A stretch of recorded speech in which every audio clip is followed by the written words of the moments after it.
Bien, beauté, shalom, bonjour, hello à vous tous qui nous suivez sur cette chaîne Isolélé, Sambation et Réunification.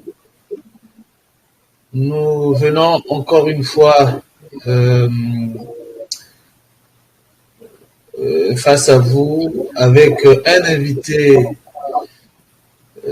très très important, un éminent chercheur, un chercheur que nous avons connu quand nous étions encore très très jeunes, un chercheur qui a fait un grand travail dans le cadre justement de cette reconnexion à l'identité antique des Africains, des Congos, des Bantous.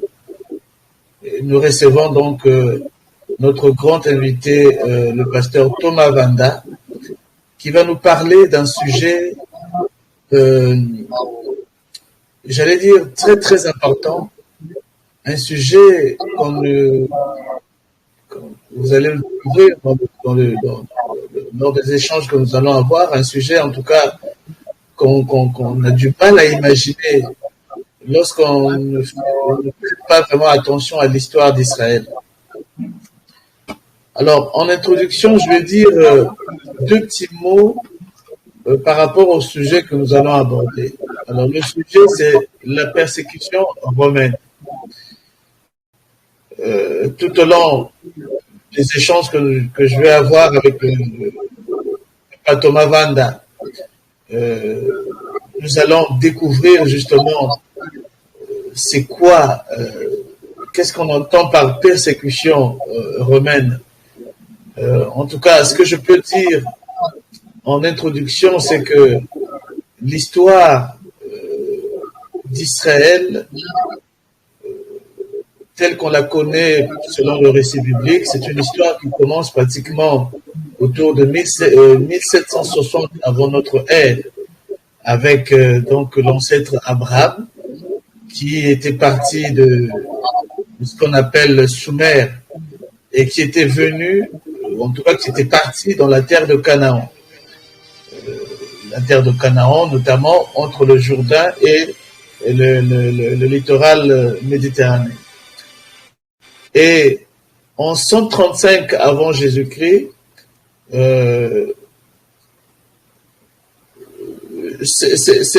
cet État, enfin en tout cas ce royaume qui fut créé longtemps, bien entendu, après l'ancêtre Abraham, avec la sortie des Israélites, notamment du pays d'Égypte.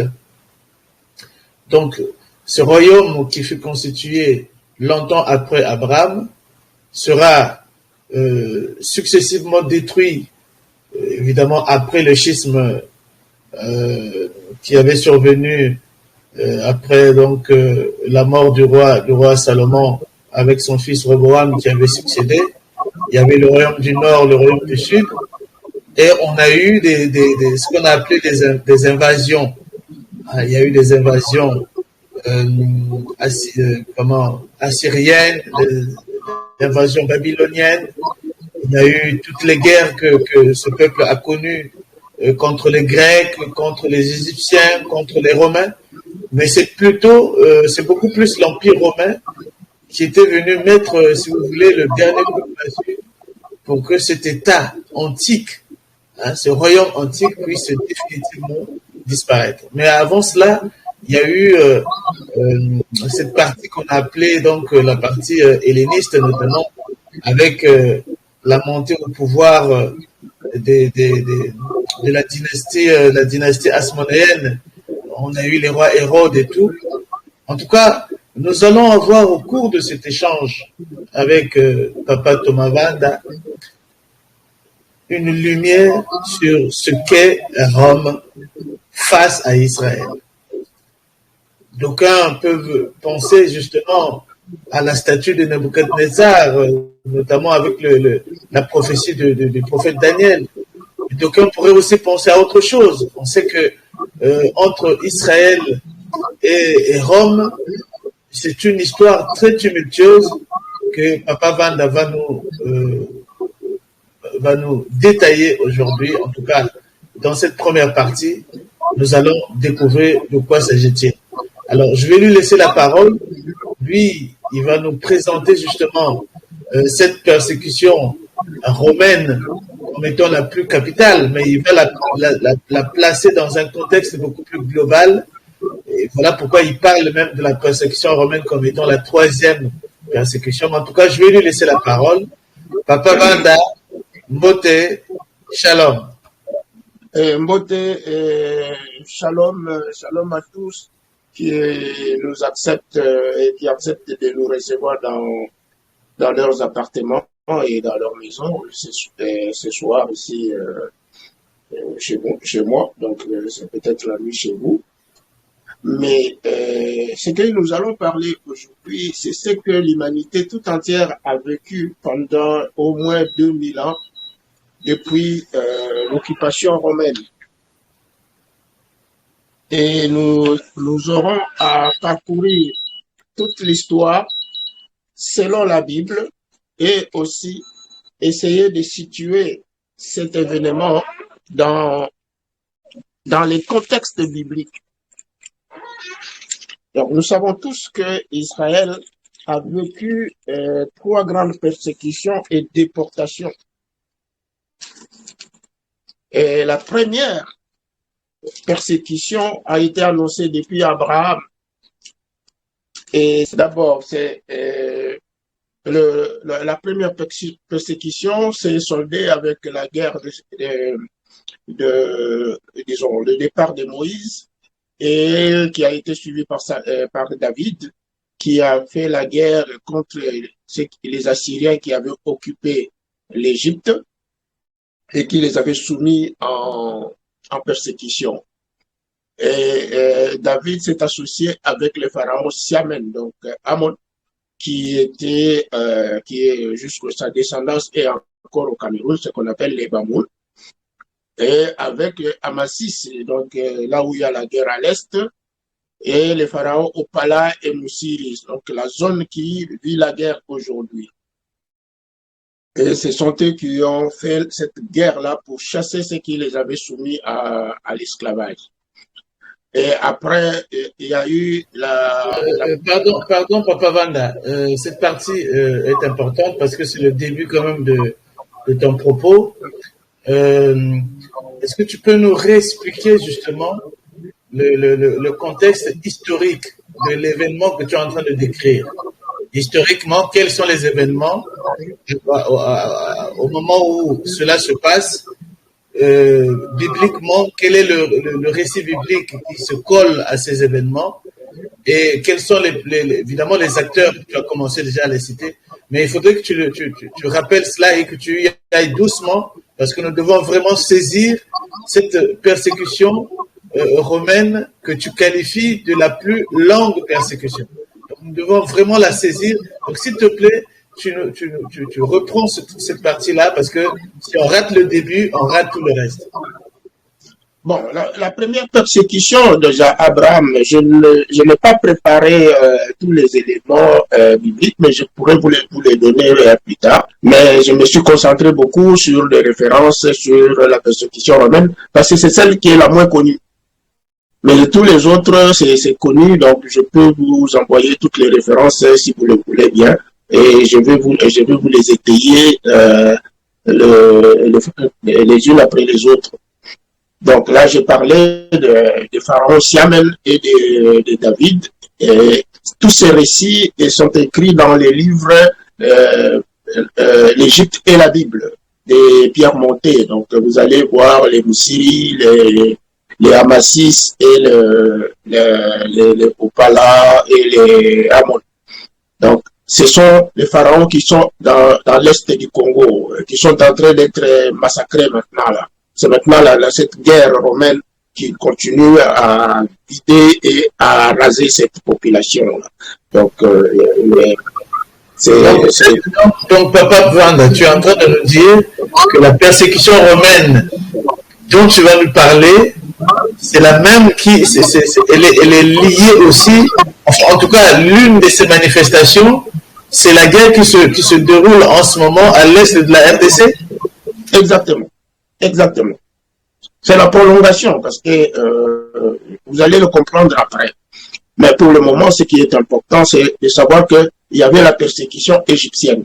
Cette persécution égyptienne a duré 400 ans. Les 400 ans sont comptés du départ de Moïse, donc de la naissance de Moïse à son départ et de l'arrivée de David qui a neutralisé ces Assyriens avec ces Philistins et ces peuples qui avaient occupé l'Égypte.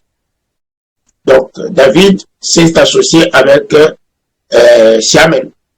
Et Siamel avait, à la source du Nil, il avait Opala, qui est au nord du Congo, donc vers l'Ituri, à l'est de là-bas.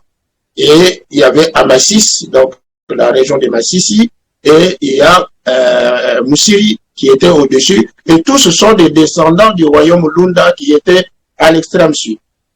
Donc tous ces peuples, ce sont des descendants de la descendance d'Israël qui se sont associés pour dévier les Nils, assécher l'Égypte et attaquer les occupants.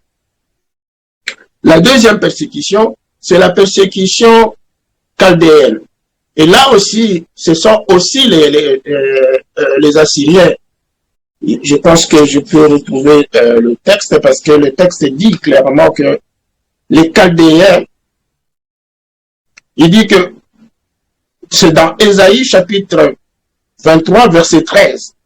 Voici les Chaldéens qui n'étaient pas un peuple parce que il y avait beaucoup, on avait mis beaucoup de peuples bergers autour. Ces habitants du désert pour qui l'Assyrien a fondé un pays, ils élèvent des tours, ils renversent les palais des Tyr et ils mettent en ruine. Ils les mettent en ruine. Donc, c'est-à-dire, c'est encore l'Assyrien. Les Assyriens, ce n'est pas simplement un peuple, mais ce sont des esprits. On parle de l'esprit des Assyriens. Vous savez, quelqu'un ne peut pas avoir cette idée, cette manie de rester durant des millénaires ou des centaines d'années en gardant toujours le même esprit pour exécuter la même chose contre un seul peuple, un même peuple. Et c'est l'esprit des Assyriens et des Philistins. Et l'esprit des Philistins s'associe à l'esprit des Arabes. Pourquoi on appelle l'esprit? Ce n'est pas moi qui invente ce mot esprit des Philistins. Vous allez le lire dans 2 Chroniques, au chapitre 21, verset 16. Il dit, alors l'Éternel excita contre Joram l'esprit des Philistins et des Arabes qui sont dans le voisinage des Éthiopiens. Donc, on excite cet esprit-là. Et cet esprit-là va prendre des corps humains. Et ces corps humains vont revêtir cet esprit et ils vont développer une haine qui va se déclencher sur le peuple.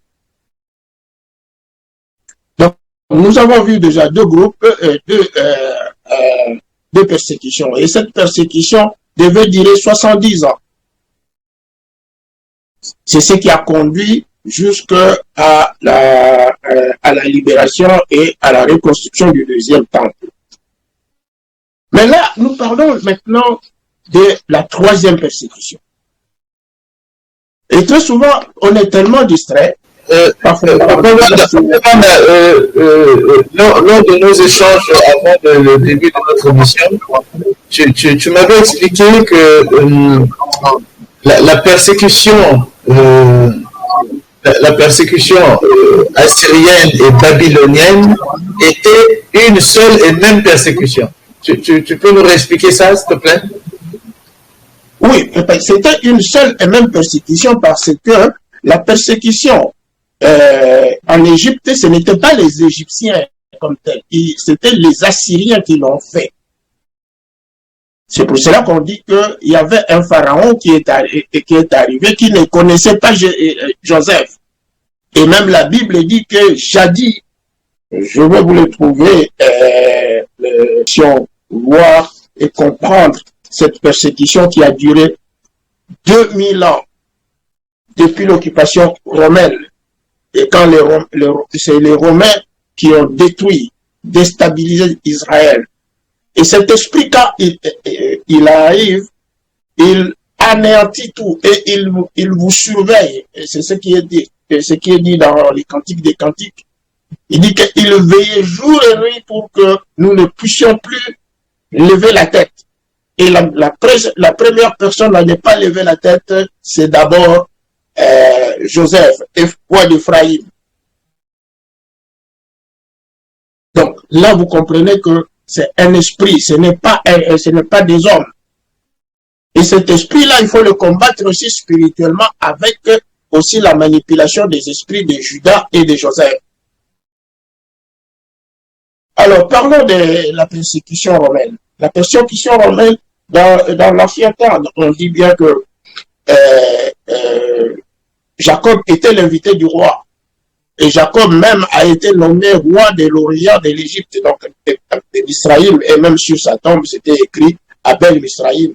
Et même les Égyptiens ont placé tous les Israélites, donc les enfants des Israélites, d'Israël, à la tête des troupeaux des pharaons.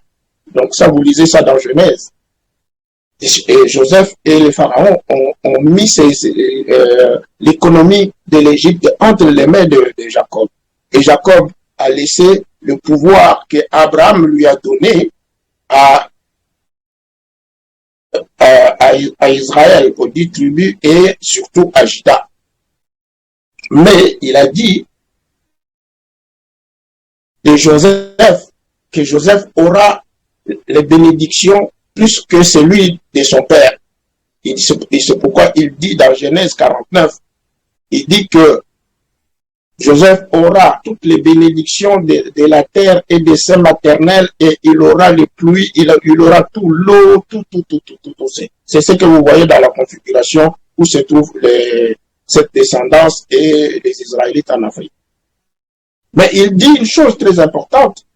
Il dit que la bénédiction de ton père s'élève au-dessus de la bénédiction de mes pères.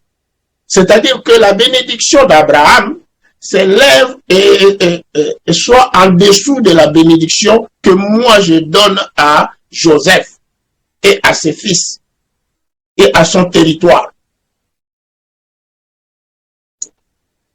Et Moïse de reprendre encore dans Deutéronome, il dit bien que la bénédiction de celui qui m'a apparu dans le buisson ardent soit sur Joseph. Alors, maintenant, quand vous battez sur le plan spirituel, ceux qui ont reçu la bénédiction d'Abraham, donc Judas, qu'est-ce qu'on fait? On les manipule. S'ils tapent sur Joseph, comme la bénédiction de Joseph est au-dessus de sa bénédiction, il se détruit complètement, il se désagrège. Mais celui qui a la bénédiction de Joseph, donc ceux qui sont en Afrique, aussi, eux, ils prennent toutes les ressources. Au lieu d'appeler Judas, venez mon frère, venez qu'on partage, ils veulent faire la guerre à Judas. Et ils sont montés contre Judas. Et c'est ce qui s'est passé en Égypte. En Égypte, la Bible l'affirme que ce pharaon a utilisé des artifices afin d'exposer les enfants contre leur père, au point que le père ont dévoré les enfants.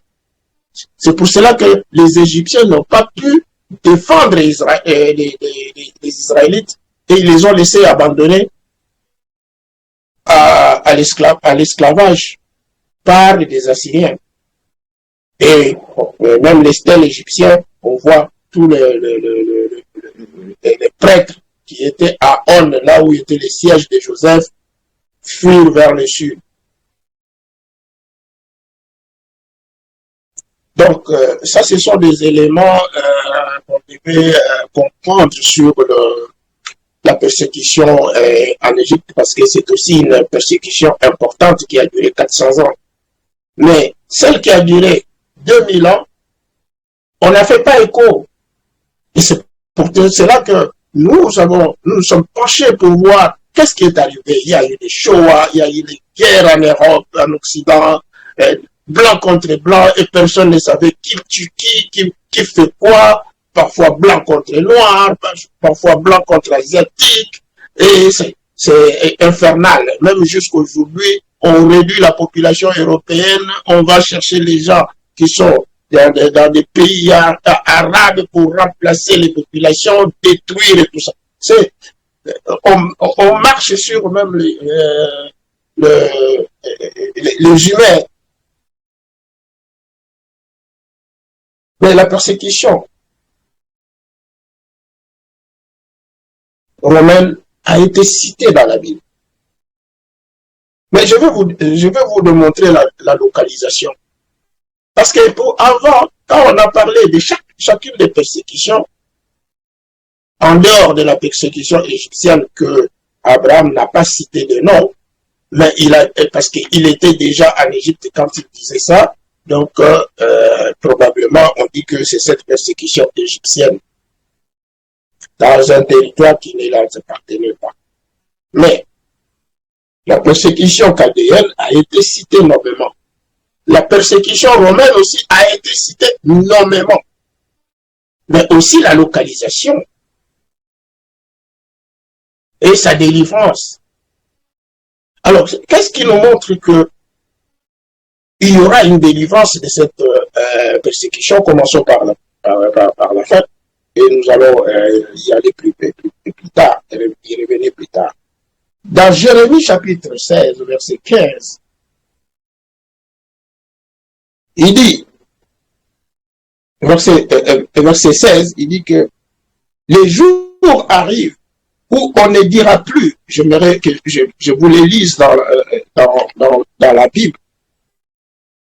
Verset 14, chapitre 16, verset 14, il dit ceci. C'est pourquoi, voici, les jours viennent, dit l'Éternel, où on ne dira plus, l'Éternel est vivant, lui qui a fait monter du pays d'Égypte les enfants d'Israël. Et suivez cette paragraphe très importante. 15. Mais on dira, l'Éternel est vivant, lui qui a fait monter les enfants d'Israël du pays de Septentrion et de tous les pays où il les avait chassés, et je les ramènerai dans leur pays que j'avais donné à leur père. Voici, j'envoie une multitude de pécheurs, dit l'Éternel, et ils les pécheront. Et après cela, j'enverrai une multitude de chasseurs, et ils les chasseront. Donc là, on parle maintenant d'un lieu, Septentrion. Septentrion, c'est l'Occident. L'Occident, donc le nord et le sud de l'Occident. L'ensemble de l'Occident, donc du nord au sud, ça s'appelle Septentrion. Le nord et l'ouest. Mais ce qui est encore plus important, c'est ce que la Bible parle maintenant de Rama. Là, il cite maintenant le nom. Dans Jérémie 31, verset 15, il dit ceci. Ainsi parle l'Éternel. On entend des cris à Rama, Rama, c'est le haut lieu de Philistin.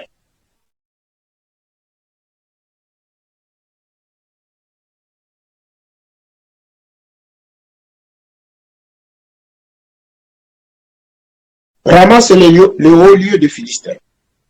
C'est aussi le mot qui a donné le nom de Rome. Rama. Cette phrase, cet paragraphe a été aussi rappelé par Matthieu. J'aimerais finir de vous le lire parce que c'est très important. On dit ceci que des lamentations, des larmes amères, c'est Rachel qui pleure ses enfants. Elle refuse d'être consolée sur ses enfants, car ils ne sont plus. Donc comprenez maintenant que on dit que Israël sera rasé complètement. On ne voit même plus personne en Israël. Rien des symboles d'Israël, tout est détruit. Et on dit bien que l'esprit de Rachel pleure ses enfants qui sont persécutés par Rama, Rome. Et le verset, vous allez les lire à partir de ce moment-là, vous allez comprendre très très bien comment cette persécution elle est grande et que les esprits anciens sont en train de pleurer. Ainsi parle l'Éternel. Retiens tes pleurs, retiens tes larmes de tes yeux, car il y aura un salaire pour tes œuvres, dit l'Éternel. Ils reviendront du pays de l'ennemi. Il y a de l'espérance pour ton avenir, dit l'Éternel. Tes enfants reviendront dans leur territoire. Donc, il y aura une dévastation complète et totale où on ne verra plus Israël.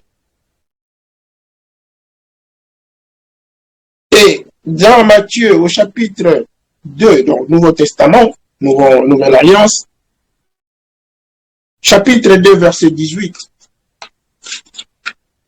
là, on dit encore, on rappelle encore Rama. Il dit que Rachel pleure encore.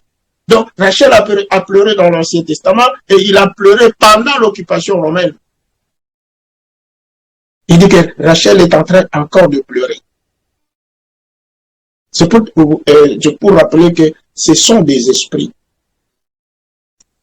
Mais cette persécution va se passer, va venir d'où? Toutes les persécutions, bien sûr, ils sont assurés par les Assyriens.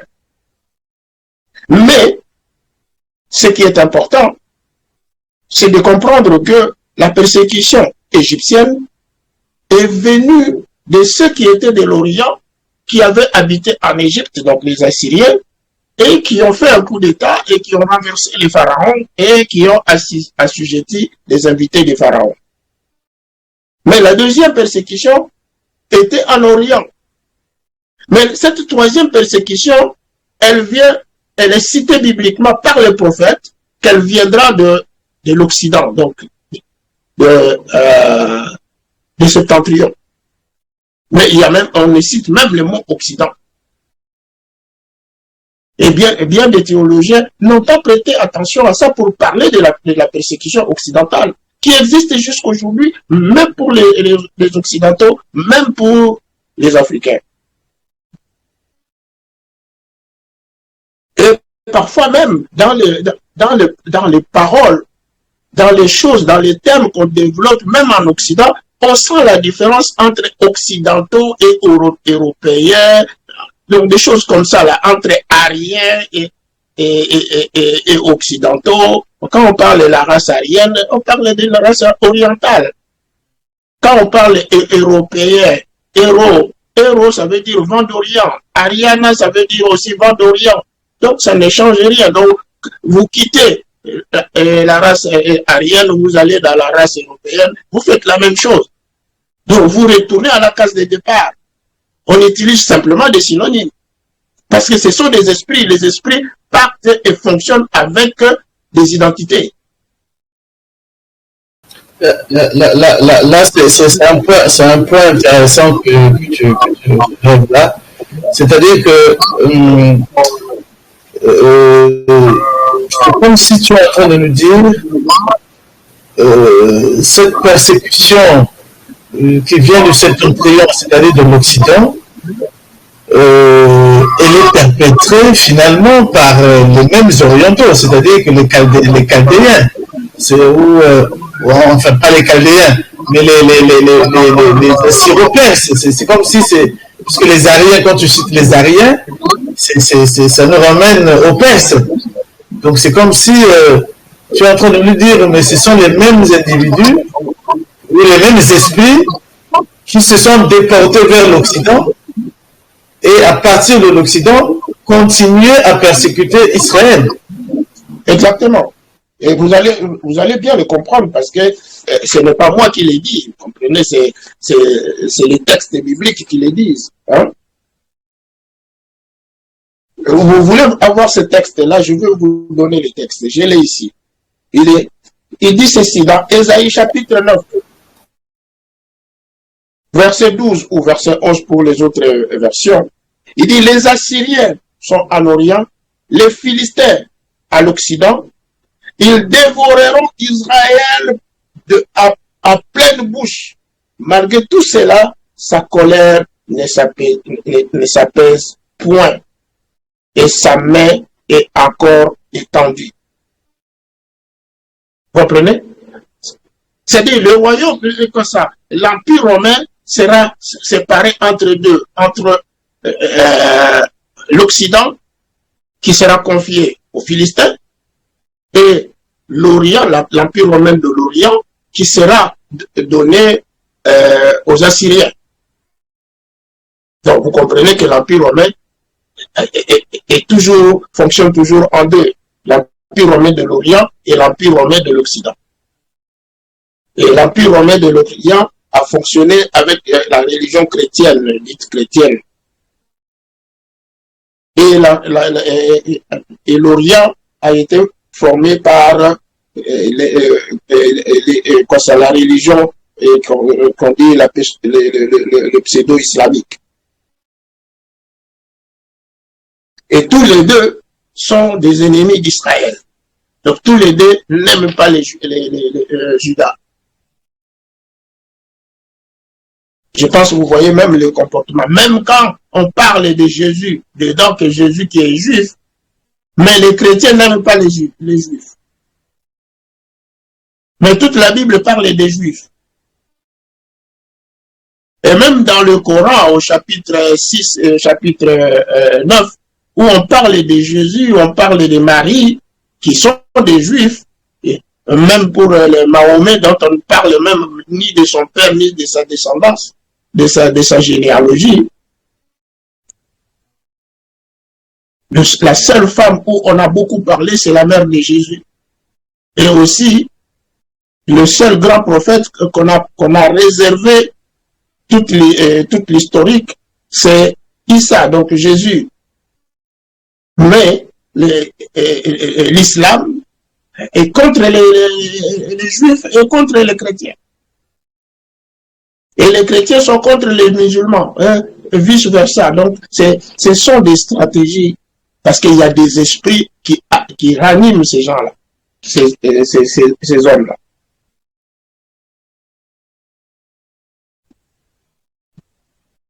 Tu as failli soulever une parenthèse avec la généalogie de Mahomet. Mais bon, nous y reviendrons peut-être une autre fois pour essayer d'aborder ce sujet. Pour aujourd'hui, restons concentrés sur la persécution romaine. Alors, nous avons cité nommément, donc, pas nous, donc la Bible cite nommément Rome, donc Rama, et la Bible dit que à Rome, là-bas, ce sera le Philistin. Donc, les Philistins sont des peuples orientaux. Vous voyez que dans certains pays, ça se cache pas, c'est clair. On vous parle même des gens qui sont en Occident, hein, ils vous disent que ils rappellent toujours Grand Orient, Château d'Orient. Mais au lieu de parler des châteaux d'Occident, ils parlent des châteaux d'Orient. Grand Orient. Et quand on parle de Grand Orient, le Grand Orient là c'est quoi? Parce que vous êtes en Occident, parlez des Grands Occidents, vous êtes des Occidentaux. Mais ils ne veulent pas s'identifier à l'Occident. Ils ne sont pas des Occidentaux et ils le disent clairement. Mais ce sont les Occidentaux qui ne lisent pas ça. Même les Israélites n'ont pas lu ça. Mais la Bible dit qu'ils vont attaquer Israël en Occident, en septentrion. Je venais de dire que Salomon, c'est lui qui a créé toutes les royautés qui sont en Occident. Donc, et même les Égyptiens avaient donné à Salomon tous les pays d'Occident, donc les Blancs. Et Salomon avait envoyé les Bilgas. Et ce sont les Bilgas qui ont créé ce qu'on appelle l'Occident, les royautés occidentales. Et quand vous regardez les royautés occidentales, vous allez trouver le même symbole, deux lions autour d'une coupe arrondie. Et vous retrouvez cette coupe arrondie dans l'alliance qu'avait renouvelé Salomon et les Égyptiens. Et vous trouvez deux lions autour d'une coupe arrondie. Depuis l'Espagne jusqu'en Russie. Donc, regardez l'armoirie. Y compris la partie la Russie. Oui, oui. Et les pays environnants, l'Arménie, l'Azerbaïdjan, est-ce que tous ces pays-là sont concernés aussi? Oui, parce que si la Bulgarie est là-bas, il y a Bulgarie, Belgrade, Bucarest, tout ça là, c'est des mots qui viennent du mot bulgare, vous comprenez?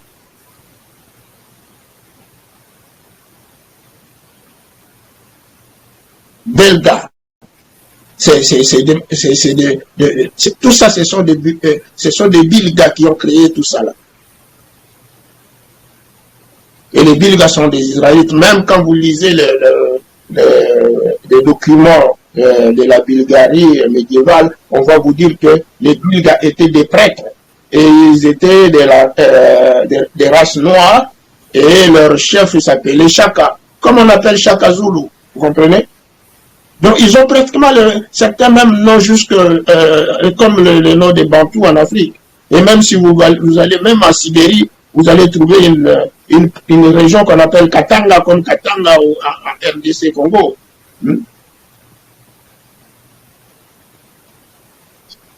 Et même en Roumanie, un papa, on l'appelle Tata, ou Tatuko. Tata, comme chez nous en Kikongo. C'est aussi simple que ça. Tatakoko. Oui, Tatakoko, oui. Et ils appellent Tatuko pour dire grand-père ou grand-monsieur. Alors, vous voyez des corrélations comme ça, là, c'est pas parce que quelqu'un est blanc ou noir. Hein, ça, c'est pas un problème. Donc, nous avons lu ce que la Bible dit sur Septentrion. Mais, regardez encore les textes très bien. Dans Jérémie chapitre 1er, la parole de Dieu m'adresse une seconde fois en ces mots. Que vois-tu? Je répondis. Je vois une chaudière bruyante du côté du septentrion. Donc, ça c'est le verset 13, donc chapitre 1er, verset 13. Mais au verset 14, il dit, l'Éternel me dit, c'est du septentrion que la calamité se répandra sur tous les habitants du pays. Donc c'est là-bas que viendra le problème. C'est de l'Occident, là, de là que viendra le problème. Mais là, nous avons déjà dit que l'Occident sera envahi par les Philistins. Donc les Philistins sont inscrits dans l'histoire d'Israël comme des peuples qui étaient des ennemis jurés des Juifs et d'Israël. Jérémie dit ceci, toujours au chapitre 1er, verset 15, donc nous étions au verset 14. Car voici, je vais appeler tous les peuples du royaume du septentrion, dit l'Éternel. Ils viendront et placeront chacun leur siège à l'entrée des portes de Jérusalem. Contre ces murailles, pour l'entour, tout alentour, et contre toutes les villes de Juda. Donc on parle là de Juda.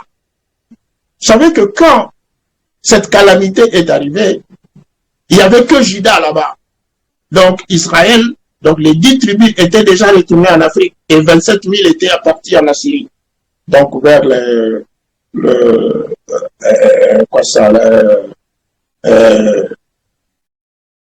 l'Iran. Donc ils sont encore là-bas en Iran parce qu'on va en parler plus tard.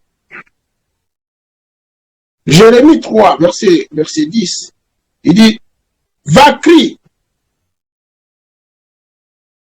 ces paroles vers le septentrion et dit, reviens infidèle, Israël, dit l'Éternel, je ne jeterai pas sur vous un regard sévère, car je suis miséricordieux, dit l'Éternel, et je ne garde pas ma colère à toujours.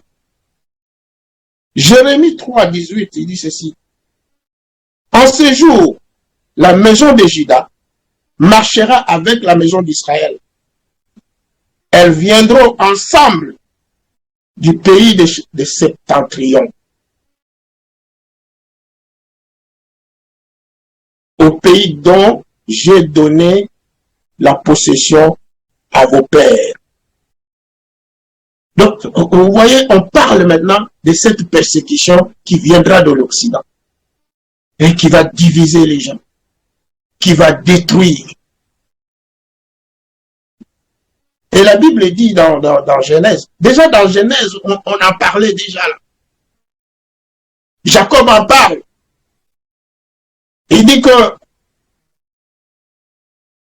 Judas sera à la nuque de son persécuteur. Le persécuteur est en Europe, en Occident. Mais Judas s'est placé au nord, à la nuque. Et vous avez vu que ceux qui sont revenus, les Ben Gurion et tout ça, sont venus du côté des Saxons. Là. Et l'Angleterre est à la nuque des continents eurasiatiques, donc dans le corps et la tête est en Europe et le corps est en Russie. Et l'ennemi a envahi toute cette partie-là. Non pas parce qu'il a mis le peuple là-bas, non, mais il a recruté le gens. Et c'était les gens du peuple qui l'avaient recruté.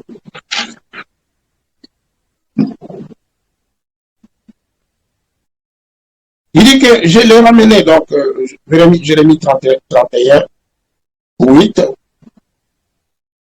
Je le ramènerai du pays de Septentrion, donc, de la persécution de Septentrion.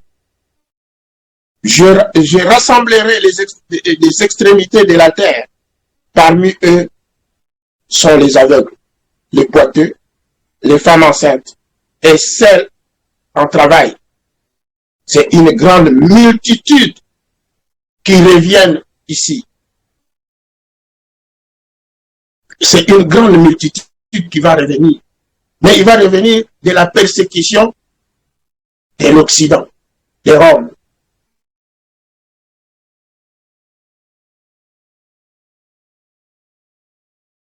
Il dit que l'Égypte est une très belle génisse. Le destructeur vient des septentrions. Il arrive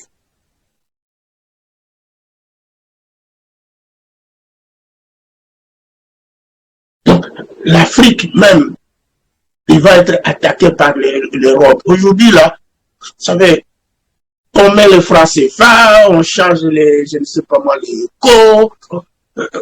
On a toujours cette hargne-là, même pour briser Haïti.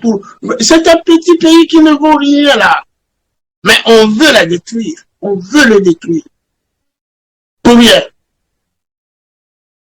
Mais même on veut justifier, ah non, si la France n'est pas en Afrique, il va être un petit pays, des choses comme ça. Mais l'Allemagne n'est pas en Afrique. Mais l'Allemagne est une puissance. L'Italie n'est pas en Afrique. Mais elle est une puissance.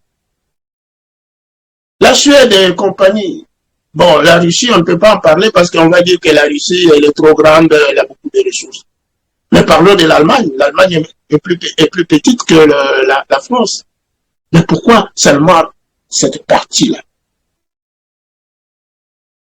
Il dit la fille d'Égypte est confuse. Elle est livrée entre les mains des peuples de Septentrion. Encore ce que tu viens de dire à propos justement de la puissance de l'Allemagne, est-ce que quelle explication tu donnes justement? Est-ce qu'il y a une explication prophétique ou pas? Oui, l'Allemagne, on en parle même que Gog, donc la Gaule va attaquer l'Allemagne, il va l'annexer, vous comprenez? Aujourd'hui, l'Union européenne, c'est la France et l'Allemagne, donc la Gaule et l'Allemagne. Mais l'Allemagne a survécu malgré qu'il n'avait plus de colonies en Afrique ni ailleurs. Mais son économie est toujours florissante. Donc, on ne peut pas justifier, même quand l'Italie est plus petite que la France, mais l'Italie fait face à la France.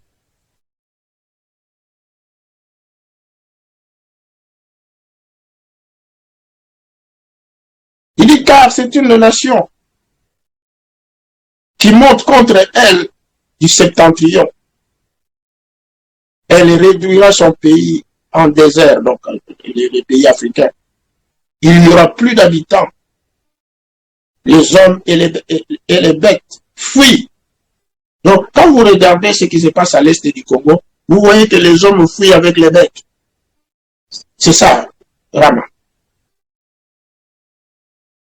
Jérémie 50, verset, donc le passage, c'est Jérémie 50, verset 3, et que je viens de lire. Jérémie 50, verset 41. Voici un peuple vient du septentrion, une grande nation et des rois puissants s'élèvent des extrémités de la terre. Vous comprenez que la bataille, elle est forte. Elle n'est pas elle n'est pas négligeable. Parce que c'est un esprit. Un esprit, vous devez essayer aussi de vous armer des armes spirituelles pour le combattre et l'anéantir. C'est plus facile et c'est plus simple.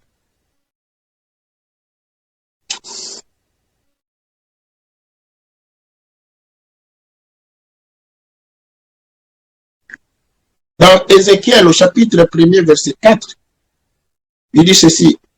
Je regardais et voici, il vint de septentrion, un vent impétueux, une grosse nuée, une gerbe de feu qui répandait de tous côtés une lumière éclatante au centre de laquelle brillait comme de l'airain poli sortant du milieu du feu. Donc, encore de septentrion. Donc, il n'y a pas une seule persécution qui a été aussi commentée comme cette persécution de septentrion de l'Occident. Ézéchiel dit encore, 39, 2, il dit, je t'entraînerai et je te conduirai, je te ferai monter des extrémités de septentrion et je t'amènerai sur les montagnes d'Israël. Il dit que je veux vous pousser encore vers le nord. Vous irez. Nous avons lu qu'ils sont arrivés jusqu'en Angleterre, ils ont formé des grandes coopérations, des grandes communautés là-bas, jusqu'en Russie, là-bas au nord. Et je venais de vous dire qu'en Sibérie, même, il y avait des Lokatanga là-bas. Il dit que je veux vous conduire jusque-là. Mais après, je t'amènerai sur les montagnes. Donc, vous allez venir de là et je vais vous faire revenir.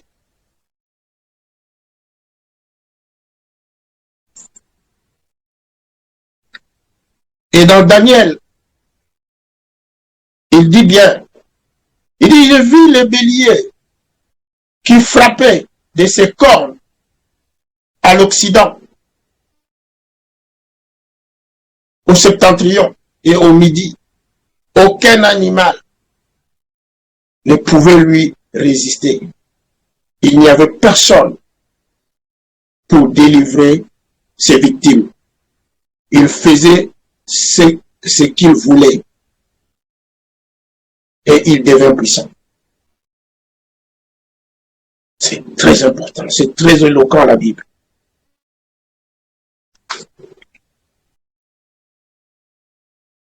Mais Ésaïe dit que voici, ils viennent de loin, les uns de septentrion et de l'Occident, les autres des pays des Sinim. Donc là, on parle maintenant des regroupements. On dit qu'ils viennent même de loin. Donc les Israélites viendront de la Chine, donc les Sinim, et il dit que de l'Occident et de septentrion. Donc ils vont venir de là. Mais ce qui est important, c'est Daniel, ça je vous ai lu dans Ésaïe chapitre 49, verset 12, et là, oui, chapitre 49, verset 12.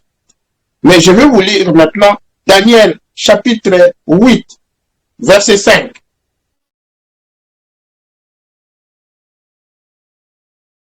Vous me suivez? Oui, je suis là.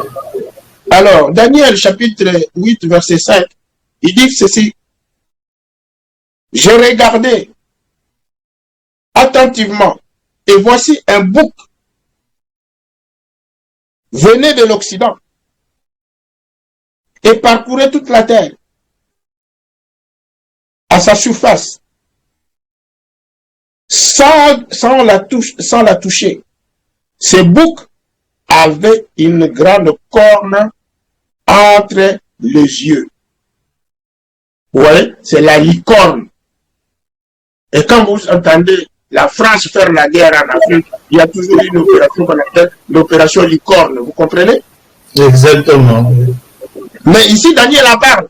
Il dit que c'est ce bouc-là, il est dangereux.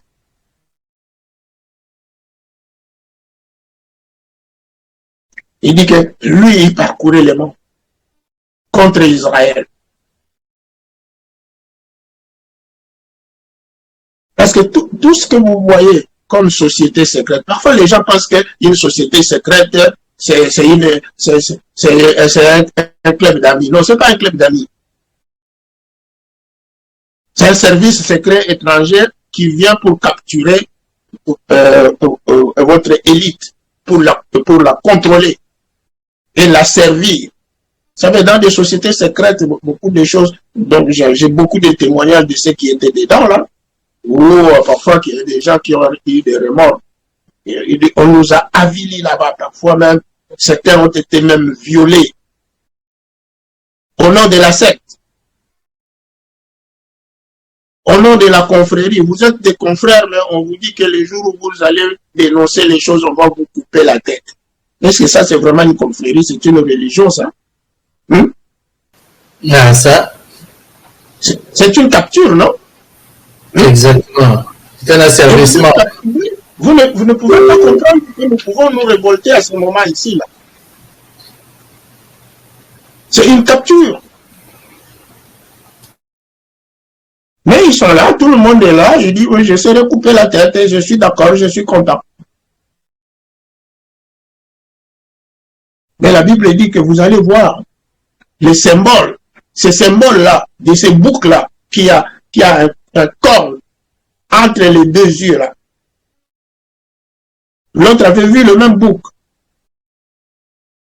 Jérémie avait vu le même bouc là. Et que ce corps était en train de frapper.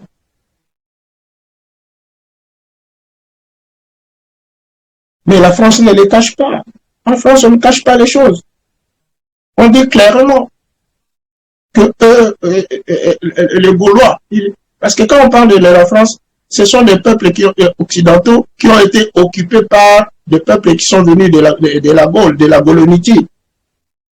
Et la Gaulonitie, c'était la capitale des Gogues.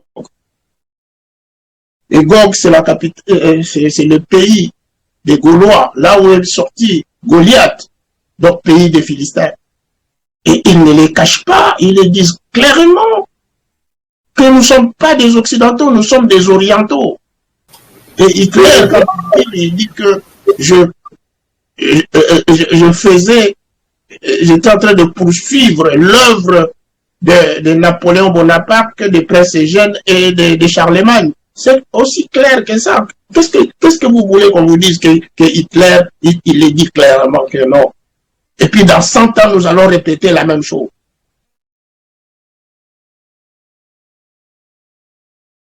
Mais le symbole, il est là. Et même sur les pupitres du Parlement anglais, il y a maintenant, au lieu de mettre un lion deux lions des deux côtés, maintenant il y a même une licorne. De l'autre côté, il y a un lion qui tient la coupe arrondie et il y a aussi une licorne de l'autre côté. Mais les gens ne prennent pas attention. Que ça là, ce n'est pas à nous, c'est un danger pour nous.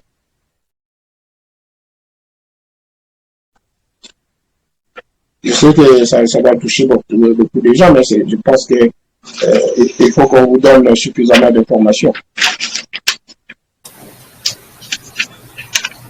C'est clair que c'est une étude assez troublante, hein, parce que là tu es en train de nous faire voyager justement à travers ce que je peux appeler les migrations des peuples antiques. C'est-à-dire que ces peuples que nous lisons dans la Bible, ces peuples n'ont pas disparu. Et encore moins les esprits de ces peuples-là, comme tu l'as dit depuis le début. Et si on n'identifie pas justement ces peuples aujourd'hui, on ne va pas savoir, on ne va pas comprendre les problématiques conflictuelles de les guerres d'aujourd'hui, on ne va pas les comprendre.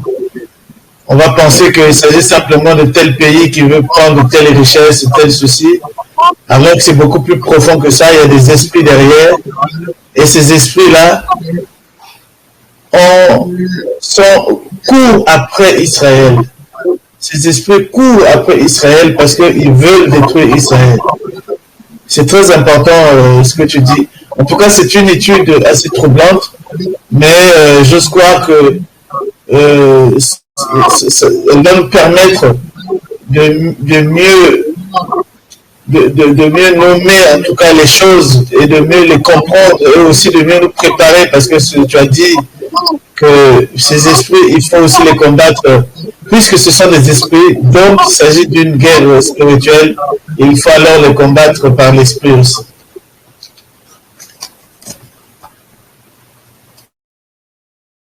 Donc, pour aujourd'hui, je pense que vous savez, les gens qui dirigent certains pays, ils sont déjà initiés ou ils sont manipulés de manière très structurée.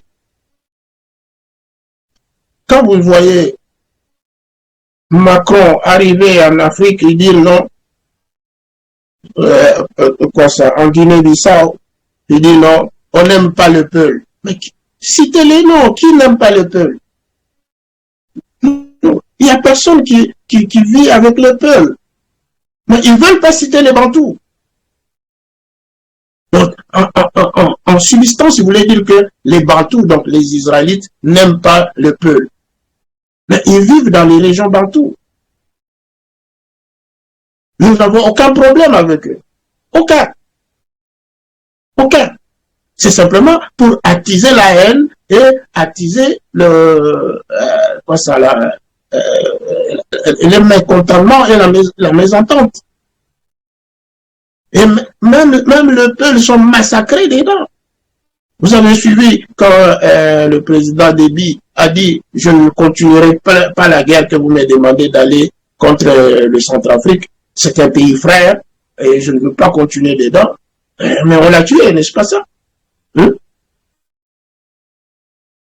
Mais c'est un peuple, c'est un berger. Mais on l'a tué quand même. On a tué Sankara parce qu'il a voulu montrer, c'est ça qu'on parle des esprits.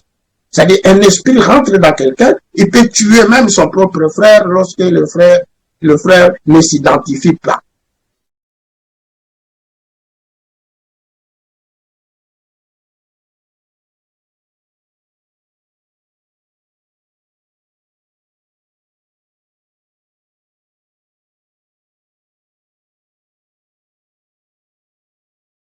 Je ne sais pas si vous avez des questions. Moi, j'ai terminé mon exposé. Je pense que je vous ai donné suffisamment de références et suffisamment de textes qui vous permettront de comprendre cette persécution qui a duré 2000 ans.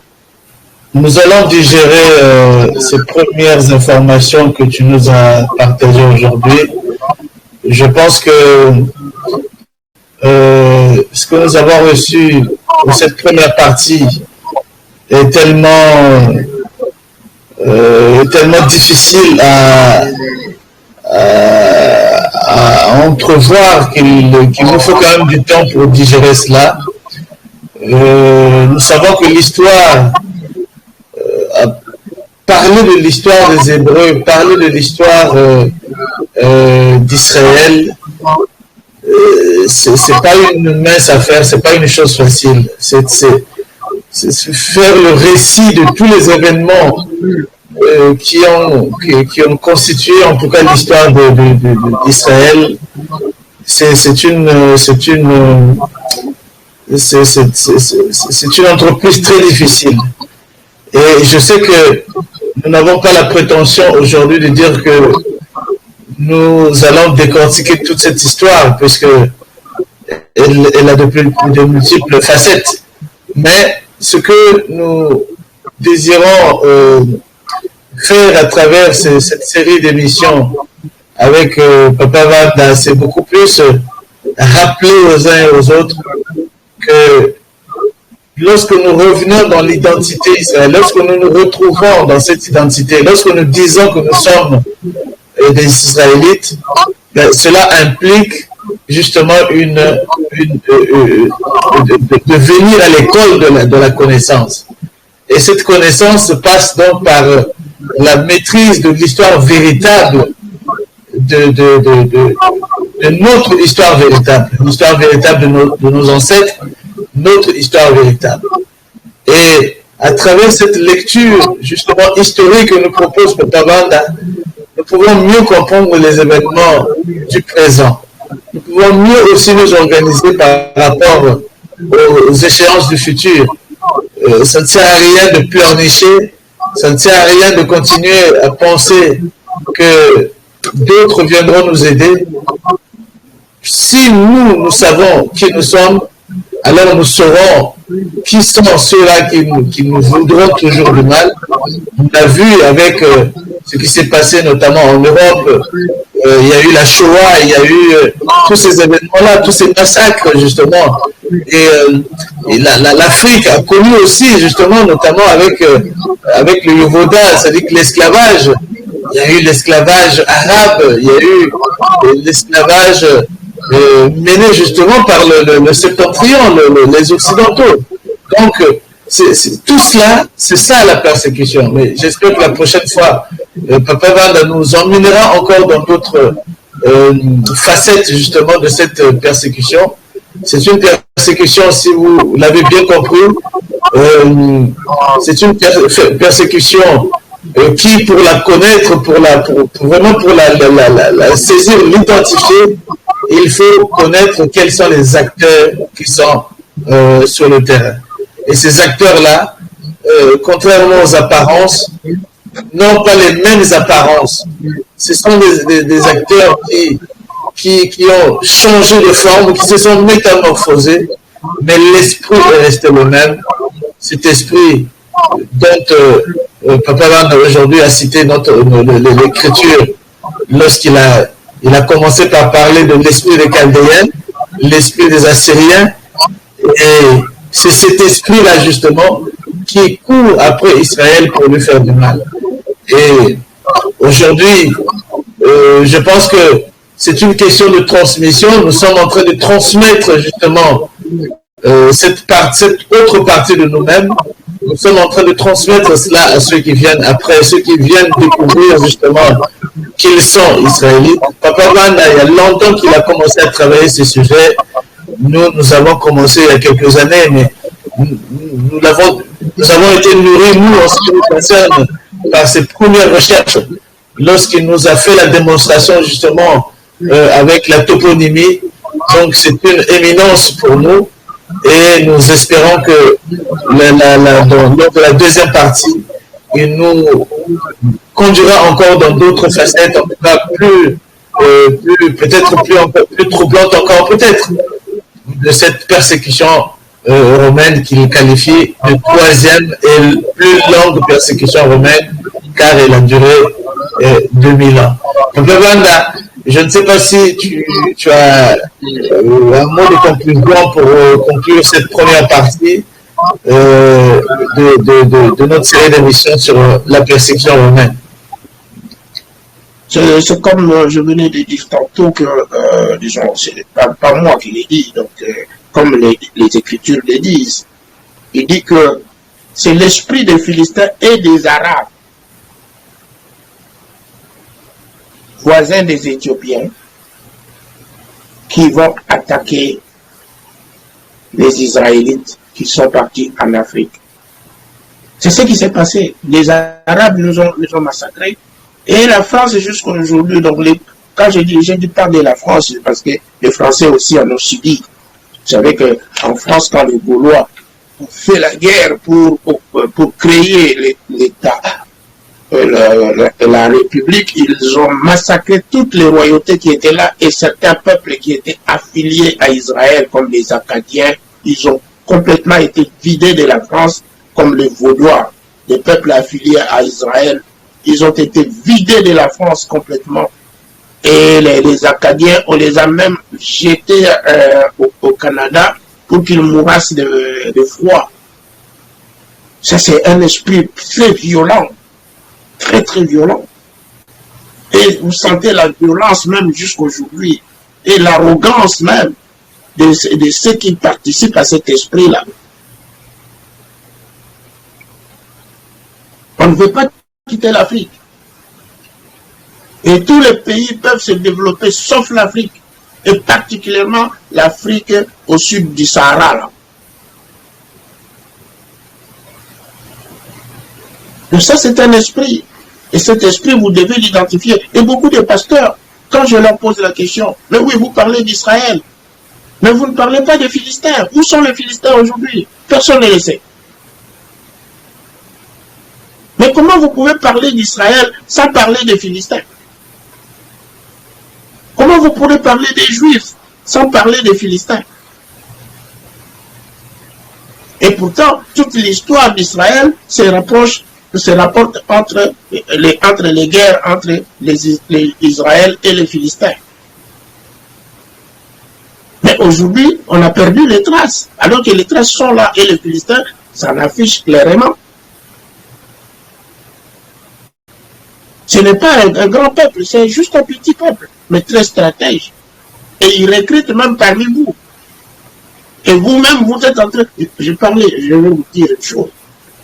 Un monsieur et quand j'étais encore président des chambres de commerce, un monsieur, c'était un grand patron, qui me disait, tu sais, vous êtes en train de trop travailler pour ce peuple ici, mais ce peuple, quand vous voyez quelqu'un, parce que lui, il était déjà papa par rapport à moi, il dit, moi, mon fils, tu sais que quand un peuple est en train de vivre son karma, il ne faut pas l'aider. Bien encore, il faut l'aider pour que son karma soit, qu'il puisse diriger bien son karma afin qu'il soit sauvé. Sinon, c'est toi qui vas payer le prix de son karma. Et imagine un peu une telle utopie et qui est rentré dans un haut dirigeant que son peuple à lui là est en train de payer le prix de son karma. C'est des enseignements qu'il reçoit quelque part. Il est du peuple, mais il veut mettre la poubelle dans le pays, la misère dans le pays, et c'est lui-même qui est engagé pour détruire son propre pays. Et il ne sait pas que ça, c'est la stratégie des Philistins. Et David disait à ce moment-là, parce que les Philistins aussi avaient recruté David, ils les avaient même mis dans les alliances avec David. Parce que eux, leur problème, c'est créer des alliances et vous utiliser contre vous-même. Mais David a dit ceci, comment l'adversaire arrive à nous mater comme ça là? Il dit, brisons les liens. D'abord, il faut commencer par briser les liens. Briser les liens là, les accords là. Eux-mêmes ne respectent pas ça. S'ils veulent te tuer, ce n'est pas parce que tu es membre de leur congrégation ou confédération. Demain, on va te tuer. Tous ces présidents africains qu'on a massacrés, qu'on a tués, ils étaient des membres des grandes loges, non? Et vous avez vu comment on les a massacrés? Comment on les a abandonnés? Parce qu'on ne croit pas à ça. Tout ça, c'est des stratégies. J'ai dit beaucoup de choses, mais en tout cas, je ne pouvais pas vous en épargner. Maton de Papa Wanda pour aujourd'hui. En tout cas, très heureux d'avoir partagé avec vous cette connaissance sur la persécution romaine. Ce n'est que la première partie. Nous reviendrons avec une deuxième partie. Nous allons essayer encore une fois, merci Maton, shalom et à la prochaine. Merci beaucoup.